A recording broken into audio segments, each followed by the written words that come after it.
Uranium friends, let's check in on some ASX names. A couple guys were asking this week, so finally getting around to being able to do it, and this is it. So starting off with Bannerman on a weekly, it's okay.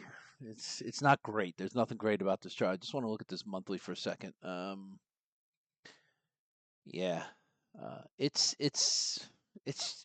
just sideways action. It's chopping around. So, I mean, just from a bird's eye view from this thing, I'm just sitting here. I'm looking at this range, right? And I ran this fib off this big run too. So what is that? May of 23 to May of 24. That's a year's worth of trading, right? So it's right smack in the middle. So from a technical standpoint, it's like a no action zone for traders. This is a tough one. Um, the only thing that I would say that has some positivity to it is as we zoom in, you'll see on these fibs, and just let me get it stretched out for you. So you'll see on these fibs, again, off this run, the golden pocket, 61.8 retracement area. It had a double tap there and now a triple tap. So, and that's holding. This was a good reaction off the bounce there. So, the buyers are indicating they're supporting it at this level, and you could see it all in here. But if we look at this range, I mean, this is right smack in the middle of that range. So tough, from that standpoint. So I would assume that if I was taking a trade on this, which I'm not because I can't flip around with these Australian names as much. Um, I'm using these levels as my area where I'm probably saying I'm wrong. So, and it would be no surprise that it undercuts here. But you're catching support here. Let me just look at the volume profile on this monthly here, just to see what kind of support zones. I mean, you're in a decent support zone where it should technically be holding. You could almost go all the way into like this $1.42 area in Australian dollars, of course, and that looks like support. So this is the big one right now for shorter term time frames. This is the big one, which is what? $1.90, almost to the penny, $1.97. So that would be it. Zooming in on the daily, nice waterfall drop, nice reactive bounce. It's just going to be looking for a higher low now. That's what bulls are optimistic and want to happen, right? You got your move up. Now you're looking for your move down to wherever. We got a gap to fill. As long as it makes a higher low to this compared to $1.97, maybe it just does something like that, right? Or, maybe it chops around a little bit more with series of higher lows and higher highs, stair stepping its way up. The patience-wise, this is the difficult one to deal with, right? But for the long term, it's a more sustainable move. So these are the types of things you'd rather see in equities, especially for longer term players, right? Don't forget that's just a daily chart, but it is looking for a daily higher low. Friday was an inside bar, so that says to me chopperama. It also says to me don't touch. This is quite the move. And a gap below, and your shorter term moving average is below. But this is a piece of progress here on this daily chart. And the weekly, does it translate to a weekly progress? Yeah, I mean, it's a good move, but it's still going to be, aggressive bulls right now are working off these levels, this $1.90 level. That's just the way it is with Bannerman. So it looks okay. It had a great week, right? Great weeks sometimes with Bannerman can follow through with more good weeks. So it pays to pay attention on that. But for the daily, there's some short-term, very short-term indicators that say, hey, maybe it's going to come down and revisit this area down here into this gap. Don't know. Not my gig to predict that stuff. So, boss, I did look at this before just to try to discern some sort of situation. And what I get from it really is just this downward rolling channel that it's just in. And again, this is like right in the middle of it, right? So it's unactionable stuff for the traders that want more favorable setups. So really just a channel, downward channel. Weekly, let's see if we're in the monthly. Yeah, I mean, yeah, it's in a monthly downtrend. And it's getting some follow through, right? A series of 3 lower lows. 2 lower highs. So you have some, it's bearish. This action is bearish. I mean, below all your averages, below the 200-day moving average, and printing 3 lower lows on the monthly over the past, I don't know, 6 months. Not the best look, right? So Boss, we know the guy sold out all that insider selling up there and all that stuff. So Boss is a little bit different, you just got to watch this channel. If it breaks out of this channel and starts reversing itself, but everything shows as continued down on that deep yellow. What do we got here? Let me kill this fib. I don't even know when it's from. So I'll take a new fib pull, just like Bannerman, because these two kind of trade in tandem. So let's just see what that looks like as far as the fib retracements are. So 50% retracements, double taps, triple taps here. So, Deep Yellow is saying, hey, good support level. I mean, here, all through here. And the market's valuing Deep Yellow at 85 to 90 cents right now, right? So this 85-cent, this white line, when I do these lines, it means it's a life of a stock line. And then you see all these interactions here. And the volume profile helps to fit in with that gig. So, but this is the real point of control. So it's trading below it right now, or kind of smack in the middle. But the same deal as Bannerman and DPO. It's trading just in between this range. It's really tough to, as a trader, as someone who wants to position, not the best look, right? Other than the fact that you have pretty solid support in this area, and the life of the stock tells you that too. So 85 to 90, market says that's a decent range for deep yellow, decent spot, decent value area. So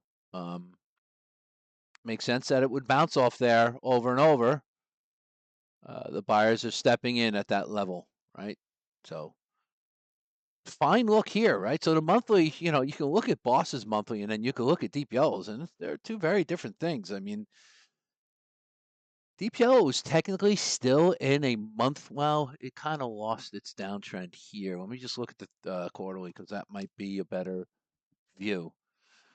So yeah, the quarterly chart is still in a quarterly uptrend, right? So the monthly is a little shaky. So these the time frames inside the much larger time frames are starting to show some weakness, but quarterly uptrend, holding key levels, trading above, and using the 12 EMA as support. So, decent little look, right? So on the quarterly, the monthly is a little bit. Maybe it's tough with these names, but I mean, there's just the way I see it is just you're in a range here. And that is support. So the 85 to 90, that is a big level that I want to hold. Like if I'm a deep yellow guy, or someone who wants to get into deep yellow, that's the levels that I really want to hold. At least that's what the charts are telling me for quite some time. But a weekly is high, low, lower high, lower low, new high. It's sideways range, right? So this is just chop-a-rama. So, range players know if they play ranges, right? So ranges are playable. Range players know you buy them at the bottom of these ranges, or you sell them at the top until that changes. That's just the play. So, the name will be subject to these range traders, most likely, especially on the ASX, right? So these guys are getting shorted a lot, a lot of these names from what I'm hearing. So Deep Yellow does look a little bit better. In the grand scheme of things. Lotus, I haven't looked at this one in a while. We know the level that we want to hold, right? I mean, the chart tells you. So, you want to hold this 15, 16 cents is a biggie for Lotus. Yep, that's pretty much it. And it's in the pointer. It's just at the bottom of this volume support area. So, again, it's finding buyer support here, as it has for, 10 years. It's finding some support here. It doesn't mean it can't break it, right? It has before. So that's the way the market is valuing Lotus at 15, 16 cents. Anything to say on the quarterly? Not really. I mean, it's sideways. Just holding levels. I mean, it's clear, right? It's a sell up here. It's a buy over here, especially for the range traders. Until that changes, that's just the way that trading works. Paladin, yeah, um, yeah. I still have a position in Paladin. It's from somewhere down here, and I've sold a lot of it somewhere up here. I can't remember. So I'm free riding, and I think I'm up like 30, 40%, something like that, somewhere in that area. So I'm just sticking with that for Paladin, um, based upon this chart. Maybe I can try to. Maybe this speculative position might make it up here. That would be interesting to see. So, but the same deal. I mean, it did make a new high here, and it's just coming back to retest this key all important level of, let's just say, 525, just right in this area, right? And it has some interaction here, and you have interaction here. So it has some significance as a level. I'm marking it. I'm going to mark that. Okay. So you can see all this interaction in here throughout the past, 20 years. So there was interaction here 20 years ago, again 10 years ago, and now it's interacting again for the past couple of years. So, it's, to me, that just says it's an important level, and that's one to watch. But what can we glean on this daily? It's nutty. Trying to set this higher low. So we could look to this one to see if it's going to act as some sort of reversal. You still have these moving averages acting as resistance.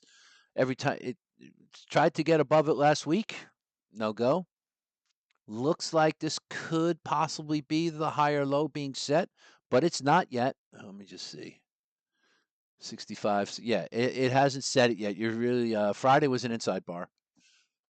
So let's get a bounce over there. It's a good pivot, right? So this is probably, I think, what was I saying about Bannerman? Maybe we're looking for a pivot. So um, Paladin's got this pivot possibly happening, right? And that's the look that we want to see, and you want to see that happen, right? This would be the ideal scenario in the sector as a whole. Forget about Australia, Canada, United States, whichever sector. These are the ideal scenarios we want. That gives you sustainability. So Paladin is attempting to set its higher low off of this dump. Bannerman hasn't done that yet, but the Bannerman's daily, right? Looks the same, but this was a big move. So it's going to be looking to do that. So maybe look to, where was I on? Paladin? Yeah. So maybe see what Paladin does.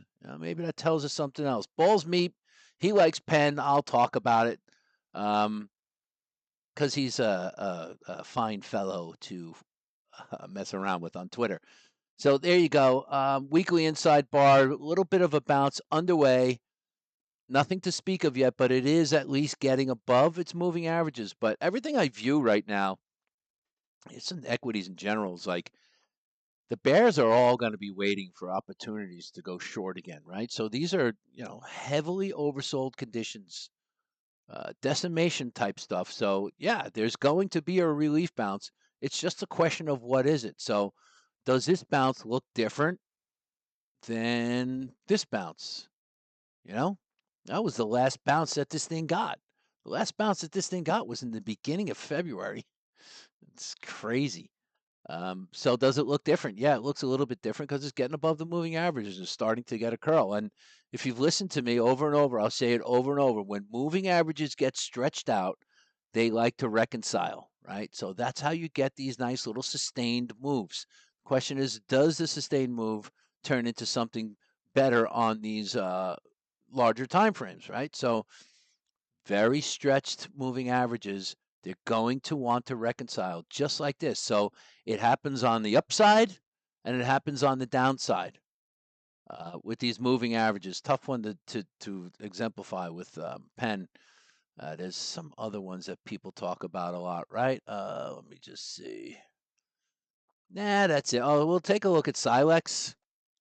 Again, here's another one I have a long-term position in, and I think I'm up like almost 100% or whatever it is. I think I caught it down here. I'm almost positive I caught it down here. Let me just look at this.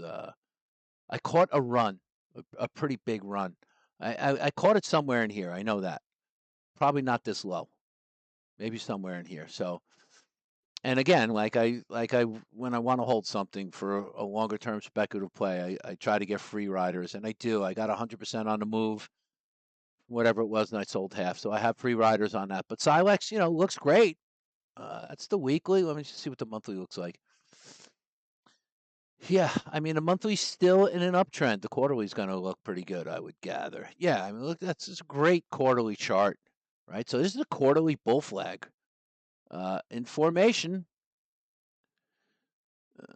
right? So nice pole, and now it's just flagging.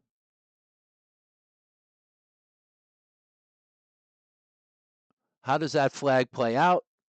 We'll see, right? So how do you determine if a flag's going to hold, right? So you have this. You can run your fibs on it, right? It's to hold for a flagpole, a bull flag. You want ideally to hold the 38% retracement. It's got tons of room, so it's a good chart. This is a really good quarterly chart. There will be issues up here, obviously, right? It's wicky, but it's wicky on both sides. So all that does indicate to me is that there is a longer term battle going on with the Bulls and the Bears here. The RSI, whatever, nothing crazy there. So legit bull flag, really good, nice, very nice move here. But no true, this is really the first time we're getting some good, decent, true consolidation. And when you get good, true consolidation, first of all, the likelihood is it's going to move again in the same direction. And secondly, this consolidation cools it off and gives you the opportunity to get the next leg up, right? So, and that's really what we're going to be looking for. You get this consolidation, you get this chop in here for a little while, cooling off the flag, cooling off the RSI, and that gives you the opportunity to start to get that, right? And that's what we're all looking for. We will actually eventually have to contend with all this, but still, Silex looks fantastic chart-wise, especially on the longer-term time frame. The monthly is holding well. It hasn't. It's still in an uptrend. It hasn't lost its uptrend, so it's still in an uptrend. But now it's basically what it is. It's in an equilibrium. It's in a Q. So say 275 to 625. Okay, that's your EQ. I'm probably stretching it a little bit down here. The EQ, it's probably somewhere around here, really like 345, 340. That would be the EQ that it's in. And then you look at this and you say, all right, well, it's becoming a little bit more of a low risk play. Silex's on a weekly chart looks pretty good for a low risk bounce play, and it's starting to play out daily. And it's trading now.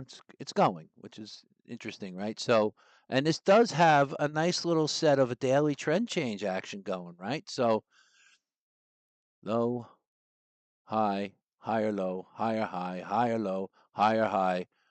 Um, is this the higher low? This isn't. It's a dinky little pivot, but we'll see. So, um, good daily trend change going. Good looking bounce going on Silex. Key level short term is right up in here, 432. I'll tell you the exact level. 430 would be the level. And then you'll see some interaction here, up in here. Would be the next spot, right? In the 450 to 460 range. And then the big one will be up here at 510, right? So again, the stretched moving averages, they want to reconcile and clean up and get flattened out again to either act as support or continue to act as resistance. So it's not the be all end all indicator, right? But it's something to pay attention to. You just know it gets stretched. There's going to be a relief bounce when you get this type of spreading out of these moving averages. and there will be a relief dump in the same respect, right? So these moving averages, it can make for good casual swing trading over longer term time frames, because it's going to do it on the weekly and the monthly and all that stuff too. So that's it on Silex. The chart looks good even for a shorter term player right now. They have levels nearby to work off of for the bulls. Again, the bears are either once again accumulating shorts or waiting to pounce. Right? That's just how it is, right? So, and the most likely scenario of this next bounce on this weekly chart is a lower high compared to this.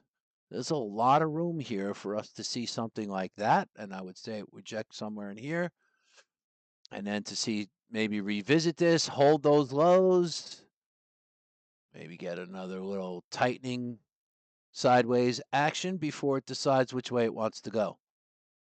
All right. No idea what it's going to do, but this is just normal behavior of equities in general across the board. So yeah, that's good for the ASX names for now. Happy hunting. Devil is out.